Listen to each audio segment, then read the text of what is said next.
So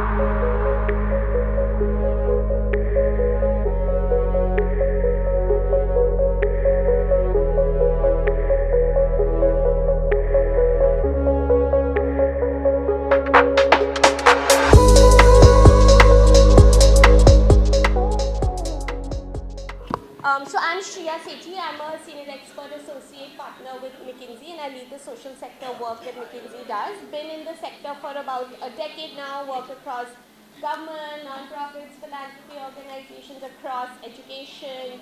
So I work in education, healthcare, gender, skilling, livelihood, so quite an array of things. Was with McKinsey as an associate post my MBA in 2010, left, worked in the non-profit sector, and 3 years ago now, rejoined them to lead the social sector work we do. And we do a variety of things in the social sector at McKinsey. We run something called, thank you, the Center for Social Impact, which is the center through which we support non-profits. We do this in 3 different ways. One, we work with non-profits on their core strategy and growth in organization, which is where we embed teams of consultants with them. I think everybody can hear me, right? Problem में ही solution होता है. Problem तो होता ही नहीं है कुछ. If you say problem है, then it becomes little difficult for me. I will also like to quote my trustee from Metropolis Foundation, Mr. Prakash Gurnani. He have always taught us that this problem only has this solution. So to me, it is always problem identification and solution finding. That's great, right? So actually, that's exactly what we talk about, and saying that we have a 7-step solving process, and through that process, we unfortunately today will not be able to go through all 7 processes, but what we wanted to do was actually, I'm just going to skip a little bit, think through the first 2 of the 7 steps, right? So definition, how do you define a problem? It actually sounds very simple. Everybody understands what problem definition is. We'll do a little bit of an exercise to understand how actually we can use a tool to actually be more efficient in the way we solve a problem. How do you structure a problem? How do you take the larger problem and break it out into smaller pieces? So that's actually easier to then address each of the smaller pieces. Again, there are a few tools that we use to do this. How do you then actually take the smaller issues that you've divided and then prioritize? What is the kind of tools that you can use? Unfortunately, we're not getting to that today, but happy to talk about that as well. That once especially in the non-profit space, we have so many problems we want to solve for. So then how do you start prioritizing and saying, these are the ones as an organization we're going to pick up to solve? How do you then, once you've defined the problem, you've identified a few sets of solutions, how do you prioritize and plan your work, right? How do you then actually start saying, we need to put into place a plan of action, and how do you do, research? So that's pretty typical, right? In a very consulting way, you would start off by saying, we need to do secondary research first, understand what exists, secondary, follow that up with some primary conversations, expert interviews, integrate that, fill the gaps, then do some, maybe actual analysis or primary data collection for the gaps that exist, and then follow that up with recommendations, right? Synthesize the findings and then develop recommendations. The point here in the synthesis is actually this should pretty much be a loop. We don't actually only synthesize. At that point, we actually then go back and question again and say, do we do the right research? Do we need anything additional? This is the typical McKinsey 7-step solving process. We do not, unfortunately, have time to do all of it. We, in fact, barely have time to do the first 2. We typically take about 3 hours to do just 2 of them. But we wanted to at least introduce it. Does it sound intuitive? Is this mostly what people anyways use? But it's just a step-by-step process to remember. Anything different anybody does? Does this resonate with most people?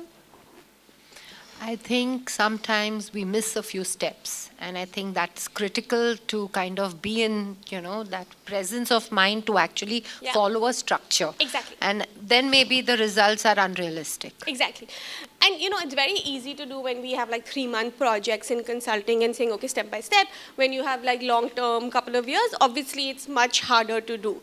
But, it's just, again, a lot of what we talk about today is frameworks to make your life and tools to make your life easy. None of it is set in stone, right? It has to be adapted to your particular circumstance or to your particular projects in place. Just going back 1 minute, we missed this. So a good problem-solving method will follow some of these attributes, right? It will be impact-oriented. It will Just trying to make sure everybody can see. It'll have a clear problem statement, it'll be structured, it'll be fact-based, it'll be creative, right? So just even having a good problem definition and a good problem structure is actually half the battle won, right? So this is what we consider as a good problem-solving structure. Sorry, I'm rushing a little bit because we do want to get to the more fun bit, which is the first part. So like I said, today what we're going to do is concentrate on the first two parts of the 7-step process, defining the problem and structuring the problem.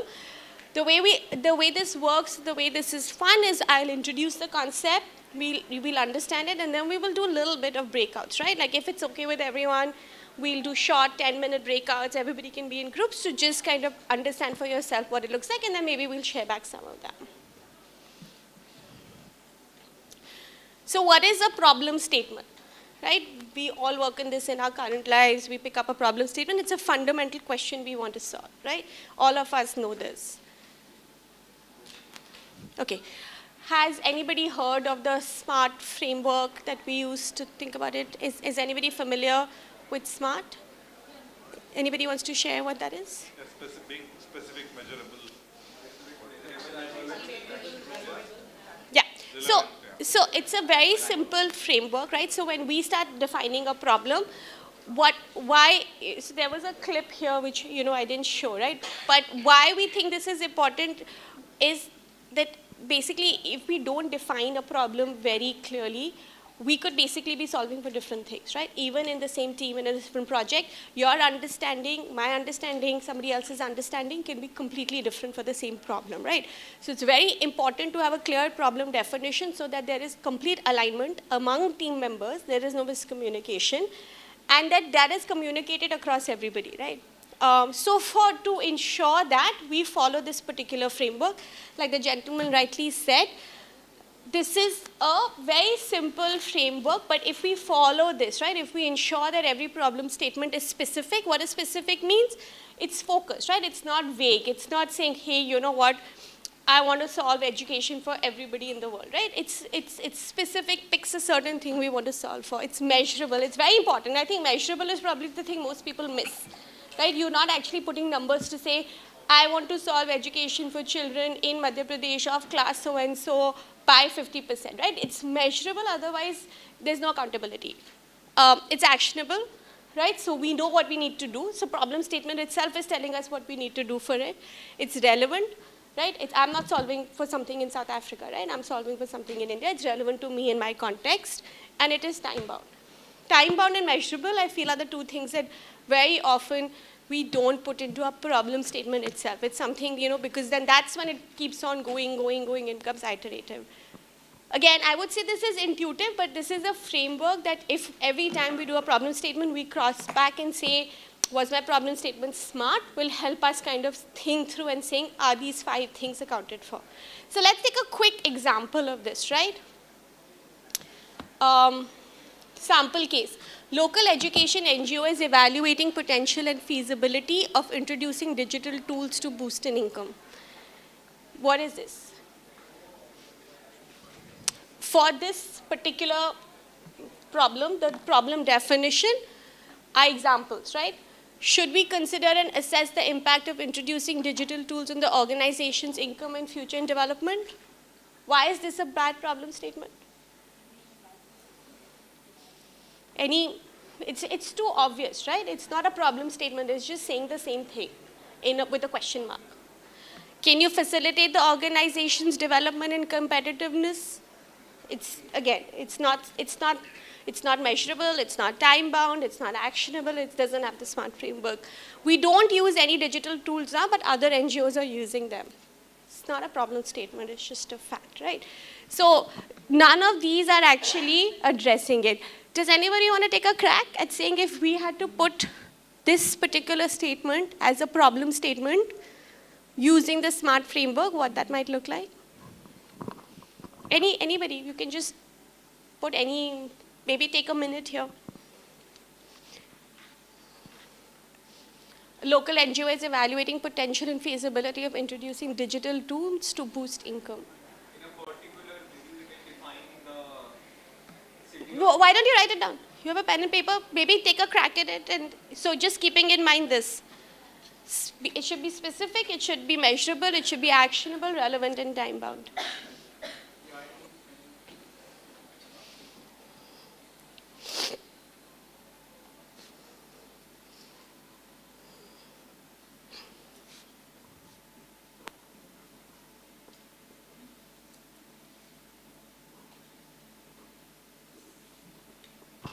So could it be something like rephrasing it, saying that the local NGO is evaluating within a year's time the introduction of digital tools to boost 50% of its income, something like a figure, a number against it. Yeah, what's missing there Yeah. is probably the Action. action Yeah. part of it. So, How will you do that? so it's not there in this statement Yeah, either. and you can make it up however you want to. Ah, okay, okay. So, But I mean, you got time bound, you got measurable, it's relevant, but we don't know how we're going to do it. Anyone, you want to share yours? We can add, for the measurable thing, we can add the impact percentage, like how many. Just say the statement, whatever you've written. Basically, local NGO is evaluating potential and feasibility of, like, this is the complete statement. We can add in this that, like, it's measuring the impact percentage number of students or schemes which have been, But it's saying to specifically boost income. sorry, It's saying what is the feasibility of introducing digital to boost income. So, like ma'am said, to boost income by 50% becomes measurable, right? So, introduce to whom and for how much within a year, right? So, just an example, in what way and at what scale and speed should we launch the digital tools to achieve 50% of revenue growth targets while maintaining balance between income in the next year? So, fairly similar to what you had in mind. How do we increase it by 50% in the next year to achieve growth targets while at what scale and speed, right? Does this make sense? Measurable, actionable, relevant to us, a little bit more precise, saying we want to do this at a scale and speed, we want to do this within the next year, we want to do this while maintaining balance. I just had a question. Yeah? When we are in the problem phase, it's very difficult to define the goal. So here the goal is very clear, 50% increase is required. But usually when you're in the problem phase, you're still exploring what is possible. But why is it hard to define a goal? You should still have some sense of the goal. So when you actually, what do you want to achieve? Like, so let's take it back and make it relevant. Is like even when you're doing a project proposal, your donor is going to say, have some goal, right? Like you will say we want to increase.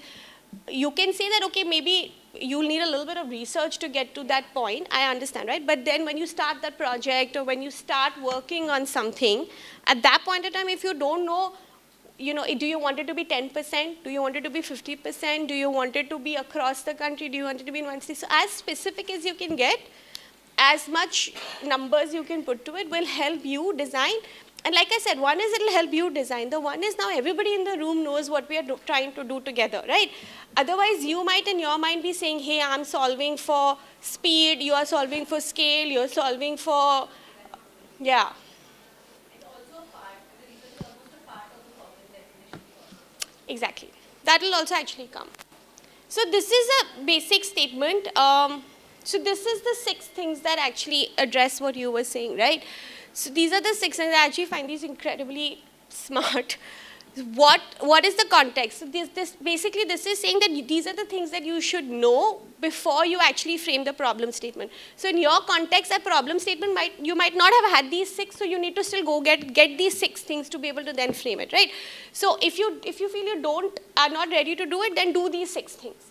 First, get the context. What should we know about the background of the situation, right? Again, this is so important because it gets everybody onto the same page. Now, if I'm working with a government entity, now I don't know if the government entity's context is I need to get re-elected next year, so this is my agenda versus yours. Is very important to understand who and where that person is or that program is coming from.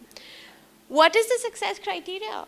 different stakeholders are actually evaluating your project, your proposal, etc. on different success criteria. So everybody to have all of that clarity before you actually get in is incredibly important. What is the scope? See, now scope and consulting is an incredibly important word, right? Because scope creep happens all the time. So if in the beginning you know I am only going to focus on education, I'm not going to get sidetracked by skilling or healthcare, that is my focus, everybody is aware of it, that's very clear in the problem definition to me itself, right? I'm not going to go into this thing, I'm going to explore, I'm going to do this, this, this. Right up front before that, we should be very clear as part of the scope, what is included in the scope and what is not included in the scope. What are the constraints? What is off limit, what is not possible, you know, we have so much limited money, we have this much resources, this geographical constraint. Everybody again needs to be on the same page about the constraints of this project. Who are the stakeholders, right? Who is ultimately going to take the decision, who's going to influence whom, and how is these decisions going to be taken? We need everybody to be on the same page about all of these things. And this is what addresses your question, right? What are the sources of information? Do we have all the information today for us to be able to write a problem statement, or do we still need additional sources of information for us to be able to actually write a good problem statement? Right? So when you're writing a problem statement or when you're actually getting into that place, ask yourself these 6 questions, right? Am I clear on all of this? Is everybody, all my different stakeholders clear on this? Are we all on the same page? And if we are not, this is going to create confusion because somebody else will say, yeah, your scope was this, I thought this was included, I didn't realize this was off limit, right? So this is some very basic questions that if we answer before we actually get to that space, we make sure that everybody is aligned and that there is no miscommunication. Is it same as objective, the problem statement? No. Okay. At what phase, one should start making on this problem statement? Beginning? At the beginning, what do I want to solve for? I always go back to the simple thing. I understand I want to solve for air pollution. Now I say I want to solve for air pollution, but no. Okay, wait. I'm going to solve for in Delhi. I'm going to reduce air pollution by 50% by reducing vehicle. You know, so then you start saying, okay, I can start addressing simple things. And it's a question. It's a question. It's a problem statement. It's a question. It's not a statement. So do you want to call it as a vision statement or a problem statement? Vision is a little bit organizational, right? This is a little project specific. The problem statement is for projects, programs. Vision is for your organization. That's the difference, right? So your organization vision, there are whole other templates in that can be much broader. That doesn't have to be measurable. That doesn't have to have time bound. I mean, people do now, but your vision statement could be much broader. Blue sky. Your vision statement, right? This is for every specific project that you pick up, you will define the problem, right? And saying this is the problem this particular project is trying to solve for. This is what we are talking about here is specifically from that lens. You could say I can use the same concept to write my vision statement. That's fine. But from our perspective, before you start, see, in your vision statement, you might not know all your stakeholders. Stakeholders can keep changing. But in your particular project right now, when you're starting off something, you should know all these 6 things. Is that fair? It's slightly different. Yeah, I have a question. In the previous slide, you mentioned the problem statement, right? And problem statement, we look at it like an absence of something, right? And so, for example, the way I look at the problem statement was due to the absence of resources, like you mentioned about a digital, not using digital, they're not able to boost the income. The income has been stagnant. But why does it have to be in an absence? Sorry, I just want to understand. That's your problem, and we are trying to solve for that problem, right? And that's where you are bringing in your. But here you are saying that we don't have a problem, but using digital can increase efficiency, right? It's more like an assessment. Basically, you are trying to assess and see if by using a digital method, Yes. can I boost the income? Yeah, that's the question. That's exactly the question they were asking, right? And saying, can we introduce, I mean, think about everybody's working in an organization on a daily basis, your problems. It could be how do we do growth? How do we grow? How do we introduce new programs? How do we enter a new market? They're all problems. They're not necessarily an absence of something, right? Like a basic one is I want to, grow into a new geography. That is also a problem statement. That can also be written as a problem statement, right? I'll come to a very basic one later, which is how do I increase my income? We'll come to that later. Okay, just in just keeping time in mind, very quick exercise, maybe if everybody's sitting around can just break into groups of 3 or 4. India has an unemployment problem.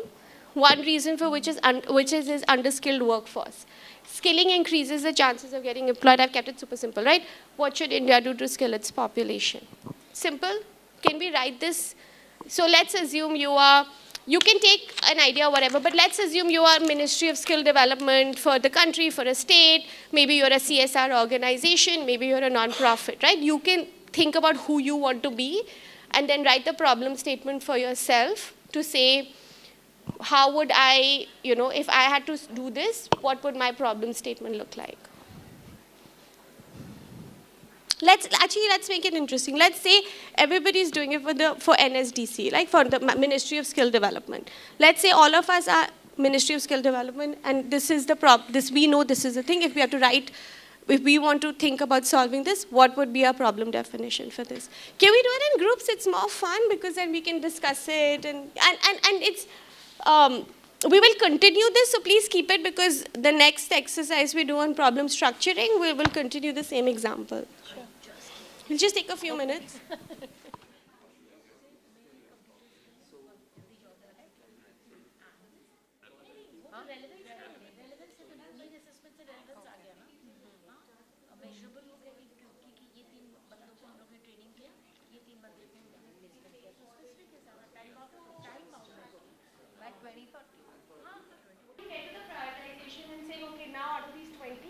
How do I pick the ones that are relevant and the ones I should do, right? Which is when you apply the 80-20 Pareto's principle, right? Which is when you say, on the axis, you say, hey, this is what is the most impact versus the time spent. The time spent on the most impact will give me the highest return.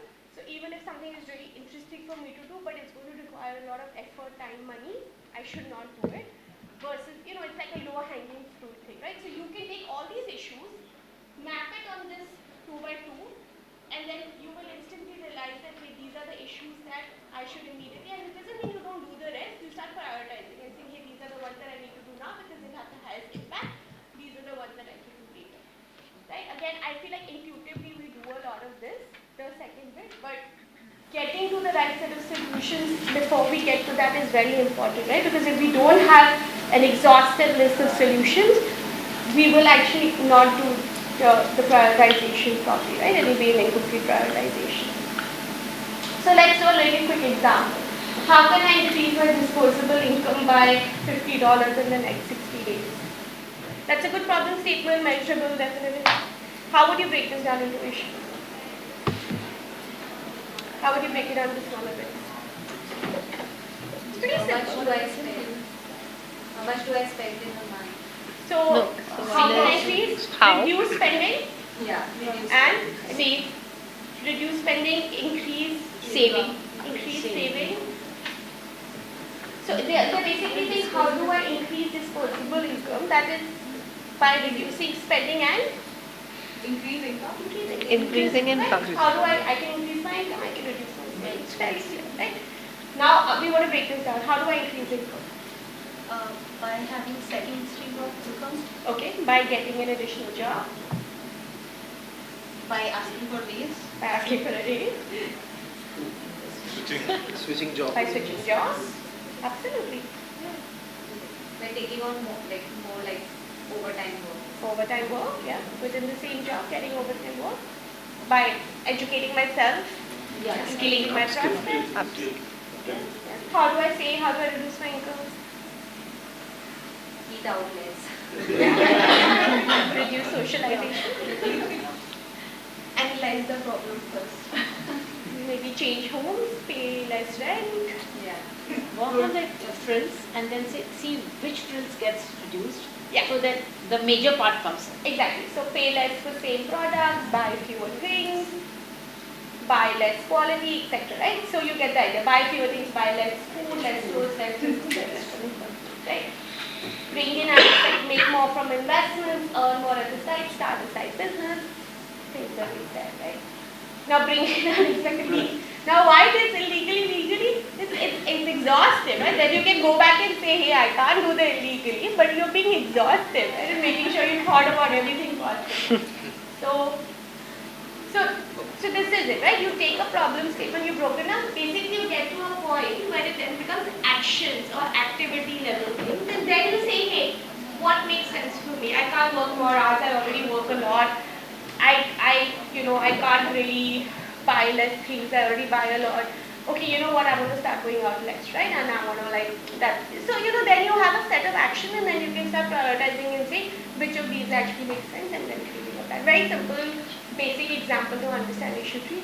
We want to take it back to what we had worked on with the digital intervention. It's a little bit now more complicated. I can use digital tools to increase donation income. I can use digital tools to increase proprietary income. I can, what is the required cost, right? So then, how can I use it to increase it? Identify new donors, increase existing donors donation, reduce churn of existing donors, right? Again, I feel like this is intuitively a lot of what we do, but if you don't put it down, you might forget, you might have not put reduce existing donors churn. Right? You might have been like, okay, yeah, we need to get new donors or get more from existing donors, right? So then what are the set of ways that we can get new donors? Enhance visibility, etc., etc. And then you get to like a set of potential examples. And then from that set of potential examples, you can say, okay, as an organization, these are the things we can do. So it's a how, not a what. Yeah, it's the how. Yeah, absolutely. But that's also a question dependent, right? Because here the question is in what way and scale. Yeah. So, but mostly it will be in how, right? How can I do something? Does it make sense? Take it, and once you start breaking each of these down into smaller bits, in consulting what we do is then they become work streams, right? So different sets of people will take different sets of things and start working on them and saying, okay, let's break it down. Because we start off from there and saying, hey, what are the different ways to get to this problem? And then sort it. And as an organization, as a non-profit, as a donor organization, it's important to get to that because then you have limited resources, right? You have limited time. So you need to then say, hey, where is the most impact? Where should I spend my time? You can't do all these 15 things, right? So once you have that list of 15, then you can very clearly start saying, okay, where should I spend my time? Sure, you ready for So that? that's the solution end. You get to that point. That's when you stop. So the question that is usually asked is at what point do you stop? So you stop at a point where you have activities or solution sets from which you can then pick, right? By less, right? After that you can still go and say, okay, which are the things, etc. But typically you can stop, right? When you get to a solution set. Yeah? Ready to try it out? I know we shut it down. I think the next exercise was most interesting, which is why I was rushing. Because it sounds very intuitive, but now you all have your problem statements that we worked on last. Can we try to do issue trees in that? So all we have to remember the issue trees, it should be mutually exclusive and collectively exhaustive. So how can we break each of them down into smaller bits? As Ministry of Skills Education in India or in a state or whatever, how do we then define what is the program that we should take forward in the next 2 years, 3 years, whatever that you have put down? Yeah? And I'll just circulate similarly and see if anybody has questions. Just take one problem statement in your table and then work on it.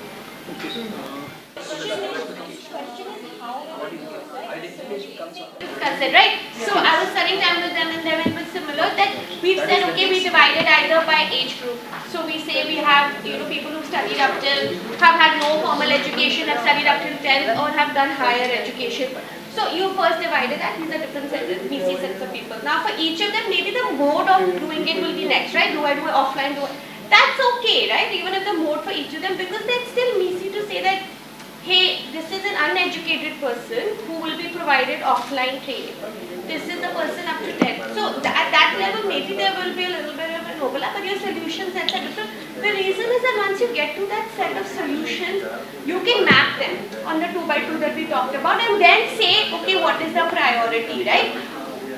We just talked about saying, the people who are not in college, who have how will we find them? So it's going to take a lot of time, so maybe we don't prioritize them. People who are currently in college, we want to skill, we already know where they are. So we can introduce a digital program for them for immediately, right? So that's, because when you have that set of 10, 15 sets of things that you want to do, you can immediately start mapping and saying, this is the prioritization matrix for me. So it's to get to that level that we are doing this, right? Not to get to the actual solution. Then when we say, okay, these are the 2 or 3 things that I have kind of come to, now we get to the how, what, where. So we don't have to introduce those concepts right now. Right now we want to get to very niche set of. Can you just share again, like what is the 2 by 2? How do we end this? The 2 by 2 we did, no? Yeah. The 2 by 2 is actually solve Pareto's problem, right? So you have impact, and so actually you can do the 2 by 2 by anything, right? Depending. So it could be by time spent, energy, resources, money, feasibility, impact, right? So what do you want to put on those two? So here it says it's impact versus effectiveness and efficiency. Right? I've done it sometimes by saying impact versus money spent. If it's a government department, they probably look at that and saying, okay, resources allocated. So when you put in saying, okay, listen, it's going to take me, I don't know where these people are, the amount of energy it's going to take me to find these people, I will deprioritize this one. My first low hanging fruit is college में already है लोग उनको introduce करो screening program. If I have to give the same example, like how do I increase my money by 500, if I have to give the 2 by 2 what? How do I want to increase my money? We have one example, right? Like how to increase Yeah. salary. If you have to arrive at 2 by 2 for that. Exactly. Yeah. Right? So, I mean, that 2 by 2 might be like, okay, what is possible for me today without, so, you know, if you say I want to increase my job or want to get paid more, I can't do that today. I might need to get a promotion for that. I might, so the effort there. But I can start buying less things today itself. So, the impact, but how much, what difference will it make if I start buying one, you know, I only spend 1,000 rupees a month on groceries, उसको कम भी कर लूँगी, what's the impact? Versus if I actually put in the effort to increase my salary, I can get paid potentially much more. So it doesn't even matter if I reduce that, you know, 200 rupees. Actually, I should spend my time. Yeah. So then you start saying that, listen, I can save all of it once you map it, but I'm not going to get to $500. So forget it. I can continue the life I'm living. I should spend my time actually on trying to get a better job. Or I can say, if I actually just change where I live, you know, most of my, that's when you break down your expenses and saying, where is the money actually going? It's actually going in my rent. Forget everything, just move to a cheaper place, right? Keep enjoying the life. So that's when you map it to these things, right? And you get a sense. Because sometimes this is what we do. We'll keep removing, you know, things that are, or even in projects, right? We'll take on and we'll spend a lot of time and energy on things where they're not the highest impact things. This actually impact versus efficiency 2 by 2 is one of the most important tools that we would use in consulting, right? Where do you, like even if you look at like students, right? If you say, hey, we're working on education, we have limited amount of resources, time, money, everything, right? Where is this best spent? Is it best spent in, you know, a place? Let's see, this is conflicting, right? Even if you look at states, do we continue to spend time in a state that is not doing well because we have a large number of children in that state who need education? But, okay, great, right? Impact potential is there. But maybe the feasibility of implementing programs in that state is not that good, right? Because the government is not conducive, infrastructure doesn't exist.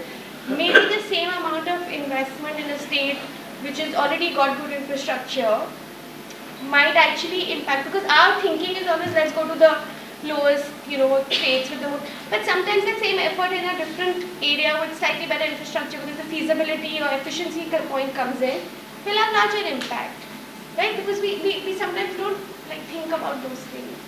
Does that make sense? Okay, just maybe somebody has a different example of this. Like think about the work you do, if you this is resonant. Cool. So the idea of getting to this point here, is that you take all these possible solutions that we've picked up. So in this case, we could have gone on and come to the point where you're saying set up, so the solution would be set up physical skilling centers in all colleges in India. Second, tie up with a, you know, a tech company to create digital solutions, right? Third could be integrate XYZ apprenticeship program in schools itself, right? So these are like distinct solutions that will eventually come out of this exercise if we do it. Then we start saying, hey, now how do we map these solutions to say, listen, we don't have access to all schools in India, or it's not possible, forget it, right? very easy for me to set up a digital platform, but how many people in India that we're looking at have access to digital, right? So then you can start evaluating that and say, this is the right idea that we want to do. Helpful? Made sense? Yes? Any questions, any thoughts to share? This is only step 2. After this, we do the prioritization. Once it does the prioritization, we do the planning, right? And saying, now that we know what we want to do, how do we plan our work? How do we, test our work? How do we think about what we want to do? How do we go back and test the assumptions, put it together? How do we synthesize and communicate it? Yeah. So that's the 7th step. This process can become too exhaustive. One would not realize where to stop. That's your scope question. That's it. So which is why before doing this, very important to do these 6 things. Yeah. Where are the 6 things?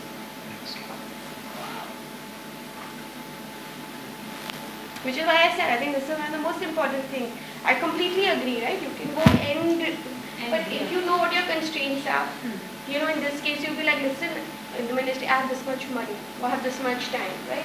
Or you know that the stakeholder context is, listen, next year we have election in XYZ state, whatever, right? Like those are the things, then you will know, right? So it's quite important to have all of this before we do it. And seriously, we are not going to be at that level. Most of you will work on projects which already have some amount of scope.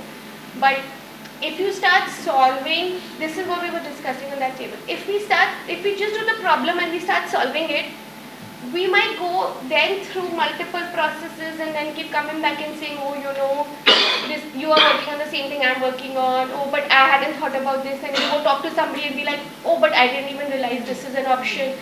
The point of doing this beforehand is to say that we've explored all possible options. We have made sure that each possible option is a separate piece of option. And then we are taking a conscious decision to say this is the most feasible 1 or 2 or 3 options. Otherwise, halfway through 2 years into the program, you're like, ये तो हमको पता ही नहीं था कि ये भी possible है. And now you start thinking, oh, how do I do this? Great. Okay, thank you so much. I hope that was useful and at some point we all end up seeing. Thank you so much.